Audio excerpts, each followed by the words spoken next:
Hi students, welcome to current affairs Telugu channel అండి. ఈ వీడియోలో మనం కొన్ని important current affairs multiple choice questions నేర్చుకుందాం. సో ముందుగా ఈ క్వశ్చన్స్లోకి వెళ్ళే ముందు ఇది నా కరెంట్ అఫైర్స్ తెలుగు యాప్ అండి.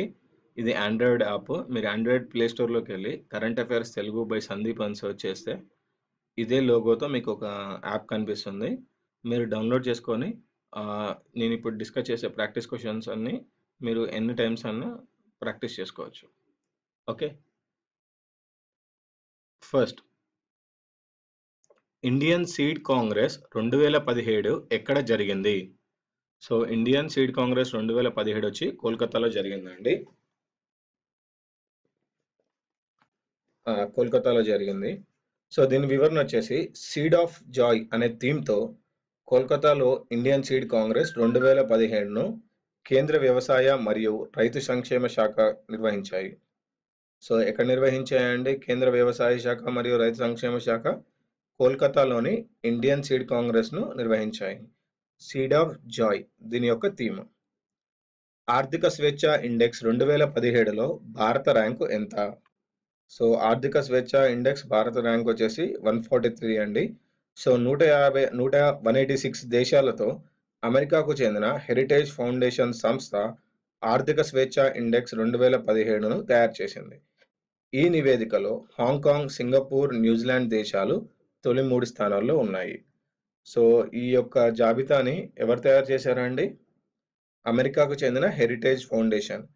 మొత్తం ఎంతమందితో తయారు చేసిందండి నివేదికను? 186 కంట్రీస్తో. ఈ నివేదికలో హాంకాంగ్, సింగపూర్, న్యూజిలాండ్ తొలి 3 స్థానాల్లో ఉన్నాయండి. నెక్స్ట్, కేంద్ర ప్రభుత్వం ప్రదానం చేసే కాయకల్ప పురస్కారానికి ఎంపికైన ఆసుపత్రి ఏది? సో కేంద్ర ప్రభుత్వం ప్రదానం చేసే కాయకల్ప పురస్కారానికి ఎంపికైన ఆసుపత్రి ఎయిమ్స్, న్యూఢిల్లీ. సో ఆసుపత్రులలో వైద్య సేవలు, ఆరోగ్య పరిస్థితులు, పరిశుభ్రత ఆధారంగా కేంద్ర ప్రభుత్వం కాయకల్ప పురస్కారాలు ప్రదానం చేస్తుంది. ఈ అవార్డు అందుకున్న ఢిల్లీ ఎయిమ్స్ బహుమతిగా 5 కోట్లు పొందింది. నెక్స్ట్, యూకే ప్రభుత్వం అందించే శౌర్య పురస్కారానికి ఎంపికైన భారతీయ సంతతికి చెందిన వ్యక్తి ఎవరు? సో యూకే ప్రభుత్వం అందించే శౌర్య పురస్కారానికి ఎంపికైన భారతీయ సంతతికి చెందిన వ్యక్తి శాంత్ పనేసార్. సో భారత సంతతికి చెందిన స్కాట్లాండ్ యార్డ్ పోలీస్ శాంత్ పనేసార్ మరియు క్రేగ్ కొల్సిన్ను ప్రాణాలకు తెగించి ప్రజలను కాపాడినందుకు గాను యూకే శౌర్య పురస్కారానికి వీరు ఎంపికయ్యారు. నెక్స్ట్, తమిళనాడు రాష్ట్ర ముఖ్యమంత్రిగా ఇటీవల నియమితులైంది ఎవరు? ఈకే పళనిస్వామి. నెక్స్ట్, అంతర్జాతీయ బాస్కెట్బాల్ ఫెడరేషన్కు సాంకేతిక ప్రతినిధిగా ఇటీవల ఎవరు నియమితులయ్యారు? అంతర్జాతీయ బాస్కెట్బాల్ ఫెడరేషన్కు సాంకేతిక ప్రతినిధిగా ఇటీవల ఎవరు నియమితులయ్యారు? నార్మన్ ఇసాక్. చైనాలో నిర్వహించబోయే అంతర్జాతీయ బాస్కెట్బాల్ ప్రపంచ కప్ క్రీడాకారులను ఎంపిక చేసే బాధ్యతలను నార్మన్ ఇసాక్ నిర్వహించనున్నారు. సో చైనాలో నిర్వహించబోయే అంతర్జాతీయ బాస్కెట్బాల్ ప్రపంచ కప్కు క్రీడాకారులను ఎంపిక చేసే బాధ్యతలను నార్మన్ ఇసాక్ నిర్వర్తించనున్నారు. నెక్స్ట్, యుఏఈ ఏ సంవత్సరం లోపు అంగారక గ్రహంపై నివాసాలు ఏర్పాటు చేస్తామని ప్రకటించింది? యుఏఈ ఏ సంవత్సరంలోపు అంగారక గ్రహంపై నివాసాలు ఏర్పాటు చేస్తామని ప్రకటించింది? 2117. సో 2017 కల్లా అంగారక గ్రహంపై నివాసాలు ఏర్పాటు చేస్తామని ప్రకటించింది. నెక్స్ట్, వాతావరణ మార్పులపై అవగాహన కల్పించేందుకు ప్రత్యేక రైలును ఎక్కడ ప్రారంభించారు? వాతావరణ మార్పులపై అవగాహన కల్పించేందుకు ప్రత్యేక రైలును న్యూఢిల్లీలో ప్రారంభించారండి. న్యూఢిల్లీలోని సఫ్దార్జంగ్ రైల్వే స్టేషన్ నుంచి సైన్స్ ఎక్స్ప్రెస్ పేరుతో ప్రత్యేక రైలును ప్రారంభించారు. ఇది 7 నెలల పాటు దేశం మొత్తం తిరిగి వాతావరణ మార్పులపై ప్రజలకు అవగాహన కల్పిస్తుంది. సో ఈ రైలు వచ్చేసి ఏం చేస్తుందంటే అండి, ఈ ప్రత్యేక రైలు 7 నెలల పాటు దేశం మొత్తం తిరిగి వాతావరణ మార్పులపై ప్రజలకు అవగాహన కల్పిస్తుంది. నెక్స్ట్ ఫార్చ్యూన్ ప్రపంచ అత్యంత ఆదరణ కలిగిన కంపెనీల జాబితాలో తొలి స్థానంలో ఉన్న సంస్థ ఏది? ఫార్చ్యూన్ ప్రపంచ అత్యంత ఆదరణ కలిగిన కంపెనీల జాబితాలో తొలి స్థానంలో ఉన్న సంస్థ యాపిల్ అండి. యాపిల్. యాపిల్ తర్వాత స్థానంలో Amazon, Starbucks, Berkshire Hathaway సంస్థలు ఉన్నాయి. సో యాపిల్ తర్వాత వచ్చేసి Amazon, Starbucks, Berkshire Hathaway ఇవి ఉన్నాయండి.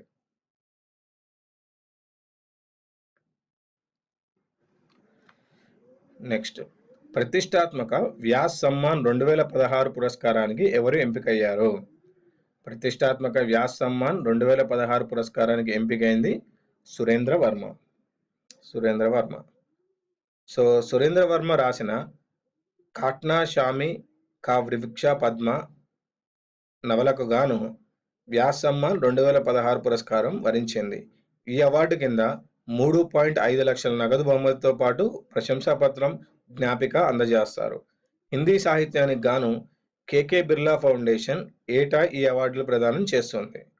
సో వర్మ రాసిన ఏ నవలకు వచ్చిందండి? కాట్నా షామి కా వృక్ష పద్మ, పంక్రీ కి దర్శే ఈ నవలకు గాను వ్యాస్ సమ్మాన్ 2016 పురస్కారం లభించింది. నెక్స్ట్ జాతీయ ఎంఎస్ఎంఈ ఎక్సలెన్స్ పురస్కారం 2017కు ఎంపికైన బ్యాంకు ఏది? సో జాతీయ ఎంఎస్ఎంఈ ఎక్సలెన్స్ పురస్కారం 2017కు ఎంపికైన బ్యాంక్ వచ్చేసి కార్పొరేషన్ బ్యాంక్ అండి. దేశవ్యాప్తంగా బ్యాంకింగ్ సేవలు అందిస్తున్న కార్పొరేషన్ బ్యాంక్ కేంద్ర కార్యాలయం మంగళూరులో ఉందండి. సో ఈ కార్పొరేషన్ బ్యాంకుకి జాతీయ ఎంఎస్ఎంఈ ఎక్సలెన్స్ పురస్కారం 2017కు ఎంపికైందండి. నెక్స్ట్ ప్రసూతి, నవజాత శిశువుల మరణాలు తగ్గించేందుకు ఐక్యరాజ్య సమితి ప్రారంభించిన కార్యక్రమంలో చేరిన దేశం ఏది? భారత్ అండి. సో ప్రసూతి, నవజాత శిశువుల మరణాలు తగ్గించేందుకు ఐక్యరాజ్య సమితి ప్రారంభించిన కార్యక్రమంలో పాల్గొంది భారత్. సో ప్రసూతి, నవజాత శిశువుల మరణాలు తగ్గించేందుకు ప్రపంచ ఆరోగ్య సంస్థ, యునిసెఫ్ సంయుక్తంగా ప్రత్యేక కార్యక్రమాన్ని ప్రారంభించాయి. 2030 నాటికి ఈ తరహా మరణాల్లో నివారించగలిగే వాటిని పూర్తిగా అడ్డుకోవాలన్నది ఈ ప్రాజెక్ట్ యొక్క ముఖ్య లక్ష్యం. కాగా ఈ కార్యక్రమంలో భారత్తో పాటు మరో 9 దేశాలు చేరాయి. ఇటీవల ఆస్ట్రేలియా శాస్త్రవేత్తలు ప్రపంచంలో అత్యంత దృఢమైన గ్రాఫిన్ను ఏ పదార్థంతో తయారు చేశారు? సోయాబీన్ అండి. సో ప్రపంచంలో అత్యంత దృఢమైన గ్రాఫిన్ను ఆస్ట్రేలియా శాస్త్రవేత్తలు సోయాబీన్తో తయారు చేశారండి. So Commonwealth scientific and industrial research ఆర్గనైజేషన్కు చెందిన శాస్త్రవేత్తలు సోయాబీన్తో ఈ గ్రాఫిన్ను తయారు చేశారు. నెక్స్ట్ దక్షిణాసియా దేశాల స్పీకర్ల సమావేశం ఎక్కడ జరిగింది? సో దక్షిణాసియా దేశాల స్పీకర్ల సమావేశం ఇండోర్లో జరిగిందండి. ఇండోర్లో ఫిబ్రవరి 18, 19వ తేదీల్లో మధ్యప్రదేశ్లోని ఇండోర్లో దక్షిణాసియా దేశాల స్పీకర్ల సదస్సు జరిగింది.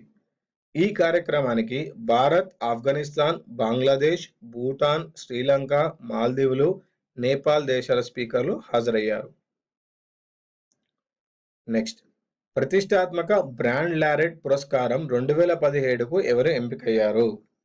సో ప్రతిష్టాత్మక బ్రాండ్ లారెట్ పురస్కారం 2017కి ఎంపికైంది లతా మంగేష్కర్ గారండి.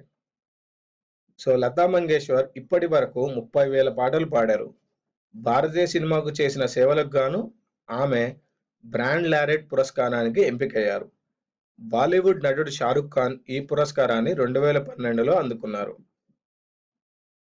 నెక్స్ట్ కేవలం మహిళా సిబ్బంది మాత్రమే పనిచేసే ఐఎన్ఎస్వి తరణిని ఎక్కడ జలప్రవేశం చేయించారు? కేవలం మహిళా సిబ్బంది మాత్రమే పనిచేసే ఐఎన్ఎస్వి తరణిని ఎక్కడ జలప్రవేశం చేయించారు? పనాజీ. సముద్ర ప్రయాణాల గస్తీ కోసం ఇటీవల 2 బోట్లను నావికాదళంలో ప్రవేశపెట్టారు. ఇందులో ఒకటి ఐఎన్ఎస్వి తరణి కాగా రెండోది ఐఎన్ఎస్వి మహదే. ఐఎన్ఎస్వి తరణిలో కేవలం మహిళా సిబ్బంది మాత్రమే ఉంటారండి. ఇది పనాజీలో జలప్రవేశం చేయించారు. ఇటీవల ఐసిజిఎస్ ఆయుష్ను ఎక్కడ జలప్రవేశం చేయించారు? ఇటీవల ఐసిజిఎస్ ఆయుష్ను కొచ్చిలో జలప్రవేశం చేయించారండి. ఐసిజిఎస్ ఆయుష్ను కొచ్చి షిప్ యార్డ్లో నిర్మించారు.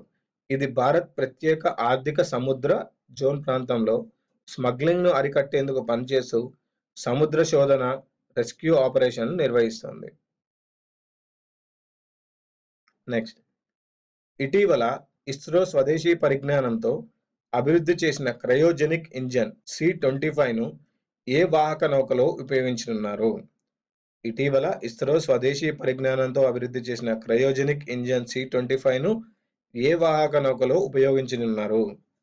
GSLV mark 3. GSLV mark 3. ఈ పరిజ్ఞానాన్ని ఇస్రో ఇటీవలే విజయవంతంగా పరీక్షించింది. క్రయోజెనిక్ ఇంజన్తో కూడిన GSLV మార్క్ 3 రాకెట్ ద్వారా 4 టన్నుల బరువు గల ఉపగ్రహాలను జియోస్టేషనరీ ట్రాన్స్ఫర్ ఆర్బిట్లోకి పంపనున్నారు. నెక్స్ట్, ఉమెన్స్ ఆసియాన్ రగ్బీ 7 ట్రోఫీలో బంగారు పతకాన్ని గెలుచుకున్న జట్టు ఏది? ఉమెన్స్ ఆసియాన్ రగ్బీ 7 ట్రోఫీలో బంగారు పతకాన్ని గెలుచుకున్న జట్టు దక్షిణ కొరియా. వియత్నాం, లావోస్లలో జరిగిన ఈ టోర్నీలలో భారత్ను ఓడించి దక్షిణ కొరియా బంగారు పతకాన్ని గెలుచుకుంది. ఈ పోటీల్లో భారత్, పాకిస్తాన్, దక్షిణ Korea, Philippines, Malaysia, Nepal, Laos దేశాలు పాల్గొన్నాయి. ఇవండి ఈ వీడియోలోని important current affairs multiple choice questions. ఈ వీడియో మీకు నచ్చినట్టయితే లైక్ చేయండి, సబ్స్క్రైబ్ చేయండి, షేర్ చేయండి, కామెంట్ చేయండి. వచ్చే వీడియోలో మరికొన్ని ఇంపార్టెంట్ కరెంట్ అఫైర్స్తో కలుద్దాం.